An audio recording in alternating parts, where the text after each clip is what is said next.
Hello everyone. So today's topic for discussion is drugs for rheumatoid arthritis and gout. I am Dr. Haridas from Department of Pharmacology. So first of all, we will talk about drugs for rheumatoid arthritis. So from the name we can say that it is arthritis. So that is there is involvement of joint and there is inflammation of joints. So what is rheumatoid arthritis? Rheumatoid arthritis is an autoimmune disease of unknown cause. So the cause can be genetic or environmental. So what happens is our own immune system attacks the synovial membrane. So the synovial membrane of the joints are involved. So the most commonly joints which are involved are fingers, wrists and feet. So when there is an attack to the synovial membrane, there is inflammation. So when there is an inflammation, there is pain. So the characteristic features are pain, swelling of the small peripheral joints with morning stiffness. Why morning stiffness is important is it helps in differentiating from osteoarthritis. Morning stiffness usually occurs when the joints are idle during the night and it becomes stiff and painful when you wake up in the morning. So also there is symmetric distribution which helps in differentiating again from osteoarthritis. So what happens is there is cartilage damage at the initial stages. There is bony destruction. So from the pictures you can see the joints are involved. The cartilage, these are the synovial joints. So the synovial joints there are involved. So you can see this is the normal hand and the joints in rheumatoid arthritis. So when this joint is involved, this joint will also be involved. So that is known as symmetric distribution. Now coming to drugs for rheumatoid arthritis. So there are NSAIDs, glucocorticoids, disease modifying anti-rheumatoid drugs and biological disease modifying anti-rheumatoid drugs. So NSAIDs most commonly used are aspirin, ibuprofen, diclofenac, naproxen, piroxicam, and if you consider glucocorticoids, the most commonly used glucocorticoid is prednisolone. Now coming to DMARDs. So DMARDs are disease modifying anti-rheumatoid drugs. These are the most important drugs or the class of drugs for rheumatoid arthritis. So the drugs are methotrexate, chloroquine, hydroxychloroquine, sulfasalazine, leflunomide, gold salts, D-penicillamine. Now coming to biological DMARDs, they include etanercept, infliximab and anakinra. So these are the drugs which we are going to study in detail in the next few slides. So we have seen important symptom of rheumatoid arthritis is pain. So any patient that comes to you, the first aim of that patient is to have relief from pain. So the first drug that is given is non-steroidal anti-inflammatory drugs. So they are mainly for symptomatic relief. They reduce inflammation and pain. So their main aim is only symptomatic relief. So they do not halt the disease progression. So the examples are, as said before, aspirin, ibuprofen, diclofenac, naproxen and piroxicam. So there are conditions where non-steroidal anti-inflammatory drugs are not given. They are contraindicated. In renal diseases or in some allergic conditions, you can't give non-steroidal anti-inflammatory drugs. So glucocorticoids are given in such cases. They are immunosuppressant and they have anti-inflammatory properties. They also give symptomatic relief from pain and they do not halt disease progression. So the example of glucocorticoid is prednisolone. So when NSAIDs are not used, we give corticosteroids. That is the second line. Now coming to disease modifying anti-rheumatic drugs. So these are the most important drugs which help in modifying the disease and help in relieving the symptoms. Also they stop disease progression.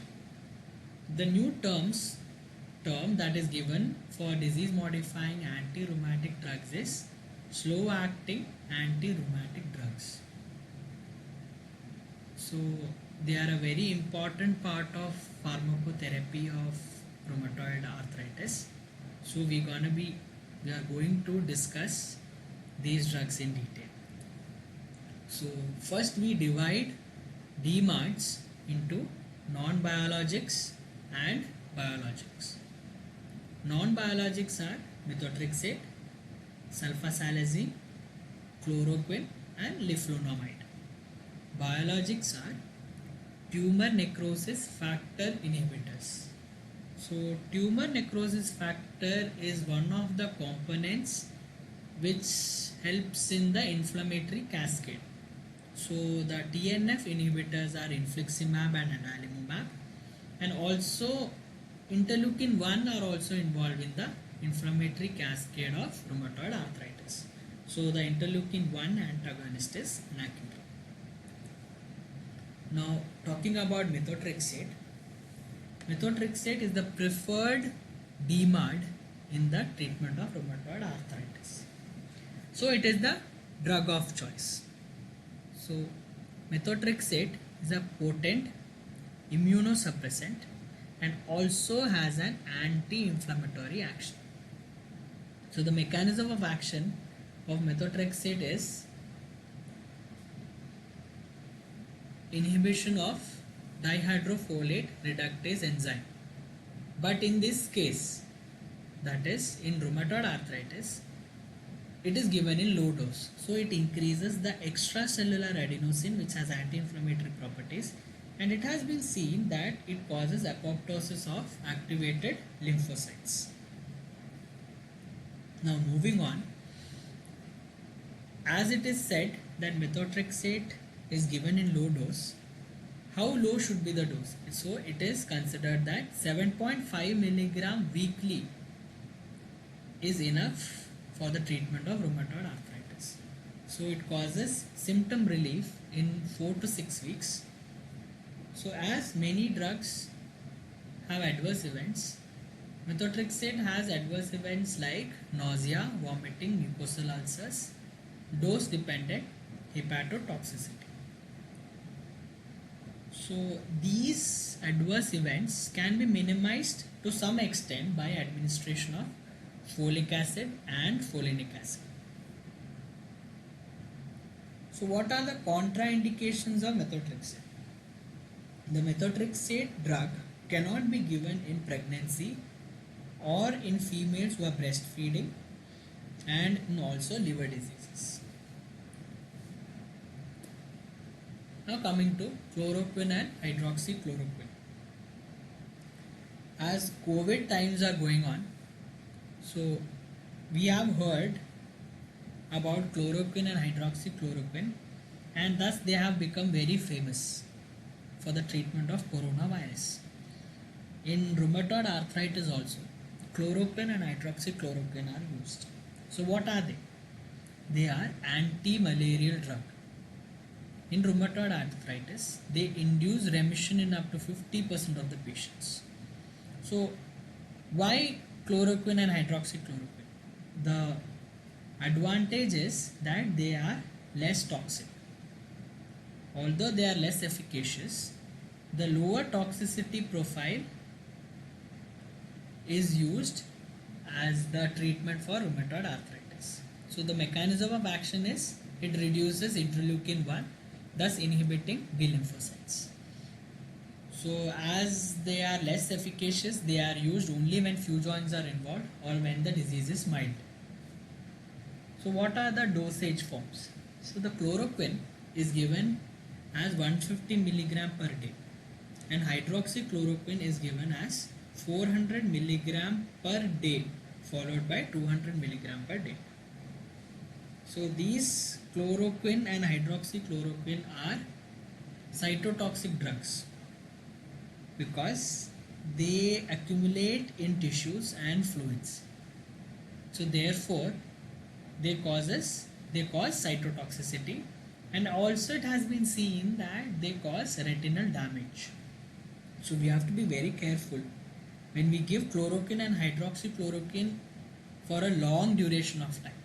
So everything has to be checked before giving chloroquine and hydroxychloroquine. Now coming to leflunomide. So leflunomide is a drug that is used alone or in combination with methotrexate. It is an oral drug.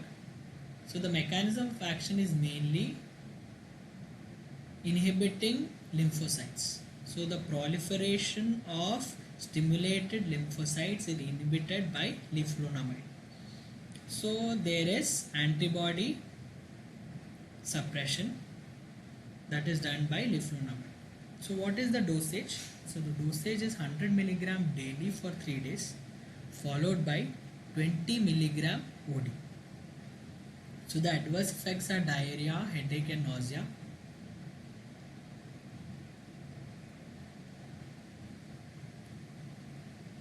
Now moving on, sulfasalazine. Sulfasalazine is a second line agent used with methotrexate. So if you see sulfasalazine, it is a combination of sulfapyridine and 5-amino salicylic acid. So it exerts its anti-inflammatory activity by suppressing the superoxide radicals and cytokine production. It is seen in many articles that sulfapyridine part retards the progression of rheumatoid arthritis.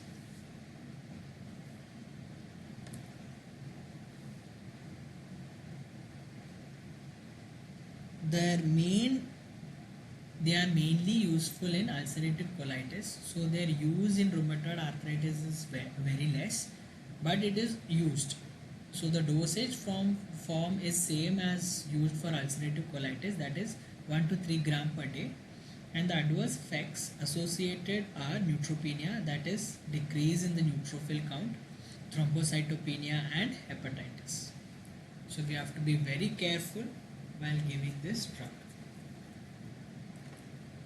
Now coming to biological DMARDs. As we can see, the last few drugs which we have discussed are non-biological and they are also known as conventional DMARDs. So the biological DMARDs are named as biological DMARDs because these are preparations made from living organisms or their products. So they have been divided into TNF alpha inhibitors and interleukin 1 antagonists. So why TNF alpha has been focused or targeted? Because TNF alpha has been shown to have a key role in the inflammatory cascade of rheumatoid arthritis. So the drugs are etanercept, infliximab and adalimumab. Interleukin 1 antagonist which also have, so interleukin 1 also has a role in the inflammatory cascade. So if we have a drug which blocks the interleukin 1, so the interleukin 1 antagonist drugs are anakinra and abatacept. Now coming to pharmacotherapy of gout. So gout is a metabolic disorder with a high level of uric acid in blood. So the normal plasma urate is 2 to 6 milligrams per deciliter. So anything above 6 milligram per deciliter is known as hyperuricemia. Now the gout has been divided into acute gout and chronic gout. So what is acute gout? So when the uric acid level has increased above 6 milligram per deciliter, and this uric acid goes into the joints and precipitates symptoms like inflammation and pain. So that is known as acute gout or acute attack of gout. In chronic gout, there is hyperuricemia, that is, there is more than 6 milligram deciliter of uric acid in the blood, but still they have not precipitated the symptoms of acute gout. So the treatment protocol has been divided into acute gout and chronic gout. So the drugs have been divided like for the treatment of acute gout and for the treatment of chronic gout. So the acute gout is mainly inflammation and pain. So the drugs are mainly focused on symptomatic relief, that is decreasing the inflammation and decreasing the pain. So the drugs are NSAIDs, colchicine, corticosteroids. Now for chronic drugs, there is hyperuricemia. So our main aim is to reduce the uric acid.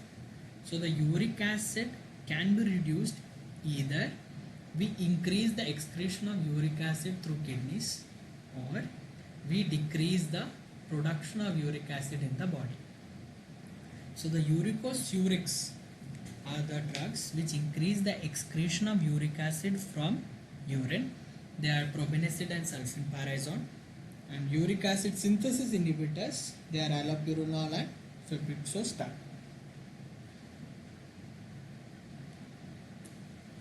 Now coming to acute gout. So drugs are colchicine. Colchicine is an alkaloid obtained from colchicum. It prevents the granulocyte migration into the inflamed joint. So thus there is anti-inflammatory property. So it is metabolized in liver and excreted in bile. So the dose is 0.5 to 1 milligram per day. The adverse events are nausea, vomiting, bloody diarrhea and anemia. Colchicine being toxic, it is used very less. So the other drugs which can be used in place of colchicine are NSAIDs and corticosteroids. So why do we give NSAIDs? When there is an acute attack of gout, so the patient needs pain relief. So it is a strong anti-inflammatory agent. Naproxen, piroxicam and diclofenac is given. They help in terminating the attack slower than colchicine. Although these NSAIDs work slower than colchicine, they are less toxic, so it can be used. Corticosteroids are used when NSAIDs are contraindicated or NSAIDs can't be used. So that means contraindicated. So intraarticular injections suppress symptoms of gout. Systemic steroids are reserved for patients where NSAIDs are contraindicated. So drugs for chronic gout. So in chronic gout, as we had discussed before, there is more than 6 milligram of deciliter of uric acid in blood. So, but they have not precipitated symptoms of inflammation and pain. So they have not traveled to the joints and causes precipitation of pain and inflammation. So our aim in chronic gout is to prevent any attack of acute gout. Any acute attack has to be prevented in patients with chronic gout. So we have, as said before, we have two methods to do it. Either increase the excretion of uric acid through urine, or decrease the production of uric acid in the body. So first we'll talk about uricosuric agents. they increase uric acid excretion by direct action on renal tubules. So uric acid excretion that is reabsorbed in renal tubules is the uricosuric agents block some of the receptors, and there is an increased uric acid excretion through urine. So the drugs are probenecid and sulfasalazine. As these drugs act on kidneys, so it has to be used very carefully in renal failure patients, or it is said to be contraindicated in patients with renal failure. So there is GI toxicity and there are skin rashes seen with these drugs. One of the common problems with uricosuric agents are there has been drug interactions. So probenecid, a uricosuric agent, has been seen to have drug interaction with beta-lactam antibiotics. As some of the receptors in kidneys are blocked, the antibiotic excretion is hampered. So there is less of excretion of antibiotics from the kidneys. Thus, the antibiotic concentration increases in the body. Now you can see in this diagram, purines or proteins are converted to uric acid with the help of enzymes xanthine oxidase. Now our main aim is to prevent the uric acid formation. How can that be done? This can be done if we block or inhibit the enzyme xanthine oxidase. So we can see two drugs, allopurinol and febuxostat, which do the same. Now we can see uric acid is an insoluble metabolite. So uric acid is converted to soluble metabolite called allantoin with the help of a drug called rasburicase. These are new drugs. Rasburicase is a new drug. Febuxostat is also a new drug. So uric acid synthesis inhibitors, we have seen they prevent uric acid synthesis by inhibiting xanthine oxidase. So it is one of the newest drugs for chronic gout, started 3 weeks after an acute attack of gout. Skin rash, itching and headache is seen. So these are the adverse events associated with allopurinol. So the recent drugs are febuxostat. It is an alternative for allopurinol. So where allopurinol is not used or is contraindicated, we can use febuxostat.